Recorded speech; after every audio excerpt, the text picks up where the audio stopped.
This is Christina Vega, and you are watching Richard Metal Hey Fan. everyone, it's Richard Metal Fan here, bringing you guys a brand new 2023 album review.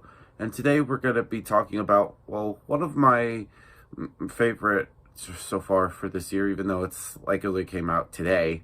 I've actually heard this like earlier because my CD came in a few days ago. But as you can see below the title, today we're going to be talking about this album right here. We're talking about the debut full-length album from the band Cobra entitled 666, which is out now through Napalm Records. Now, for those of you who aren't familiar with Cobra, they're pretty much a female, all-female heavy metal band. Well, they're pretty much international since they have like members from Spain, Venezuela, and the Netherlands. They've been around since 2019. And I've heard of Cobra Spell. Well, I've heard of the name about a year or two ago, but I haven't really checked out anything. I just know them from their guitarist Sonia Anubis, who's pretty much the founding member of this band, because I know she played with Crypta and also Burning Witches. And I went and checked out their stuff, and of course they've had their two EPs before that, being 2020's Love Venom and 2022's Anthems of the Night. I thought they were pretty good EPs, and they had like a different singer at the time. But then, of course, they got Christina Vega in the band, and this is actually her first release of the band, but I know, like, last year they had the song Flaming Heart, which definitely sounds like something from the 80s, and that's pretty much, like, the whole thing with Cobra Spell. They pretty much have the 80s kind of, like, aesthetic, or musically, they pretty much have the whole 80s influence with this album. The production on this album is fantastic. Definitely has that whole kind of like 80s kind of like heavy metal rock and roll kind of feel to it. And let's just talk about like the vocals from Christina Vega.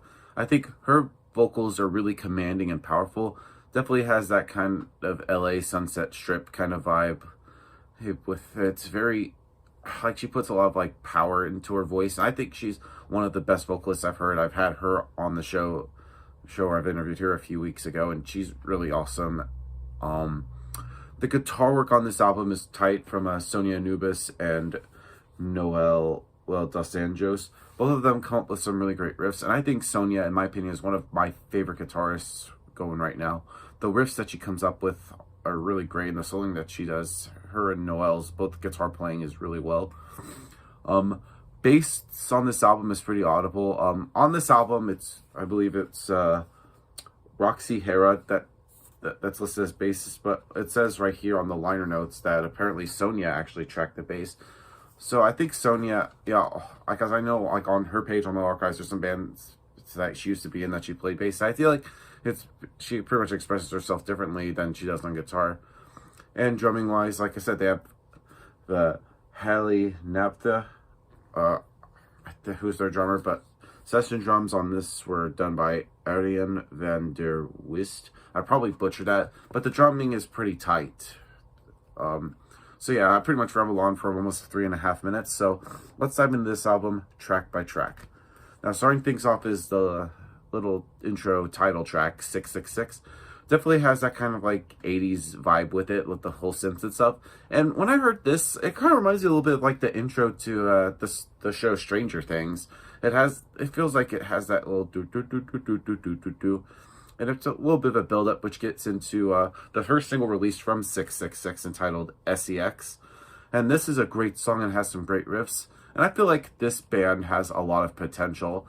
And I feel like there is no doubt that metal's still alive in this kind of like era of the new generations. It sounds fantastic. The great production quality and a lot of cool hooky parts.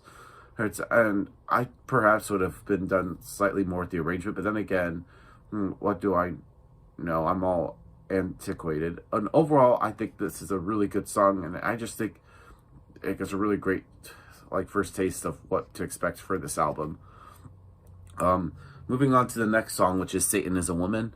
Now, between the music and Christina's vocals, and especially the harmonies, and I love like this song, and I'm getting like vibes like from like the 80s, like Bon Jovi, and a little bit of like Dokken too. And I love like the strong vocal harmonies, especially in the chorus here is a really, really good. Then we get to a little break with the little interlude called Hotline 666. Now, this is a short interlude that sort of break things off. I love how it sort of pulls back, but doesn't change like the flow of the album. But some people would say it's not necessary, like why didn't you like that? But I think it's good. It's no big deal. Then we move into Bad Girl Crew. Now, guitar-wise, this is probably the best sounding song on 666. And just the way that everything is put together is just really well done here. And the guitars kind of like push the song and it keeps it really flowing. And the chorus here is just very catchy. It's just very earworm music. Next song on the album is called The Devil Inside of Me. Now, this song is really, really catchy. And it shows that Sonia is not only a killer guitarist, she's a massively talented songwriter with a keen understanding of like the music theory. It's a great tune and melodic and powerful at the same time. And I love how Christina sings, and the guitar work from, of course, Sonia and Noel is just really epic. Then we get to, I guess, a little ballad of the album called Fly Away. Now, this song has some smooth vocals with some subtle, clean guitars that carry the tune. And I feel like it takes a break from the rockers, lets you just sit back and just relax. And then we get into Love Equals Love. Now, this song is pretty much a very different sounding that we've heard so far.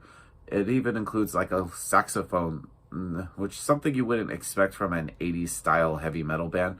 But they really made it fit, and it makes it out to be like a really standout song on this album. Next on the album is called Love Crime. Now, this, in my opinion, is probably one of the most intense and heavier songs on the album.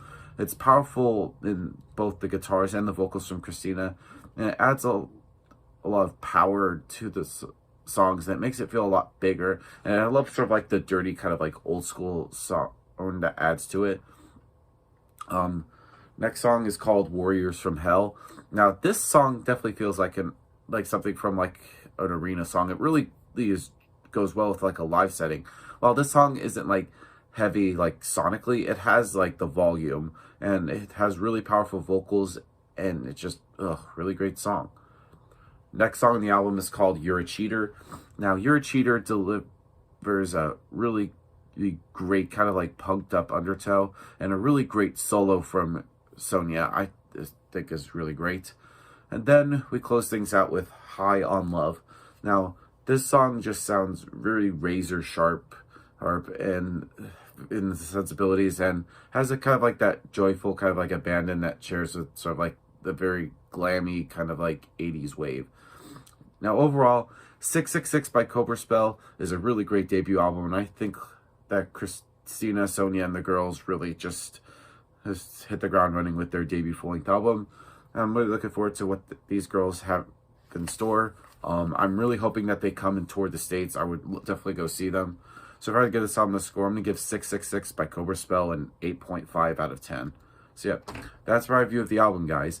Let me know in the comments what you guys think about it, and I'll see you all in the next video. And as always, keep it metal.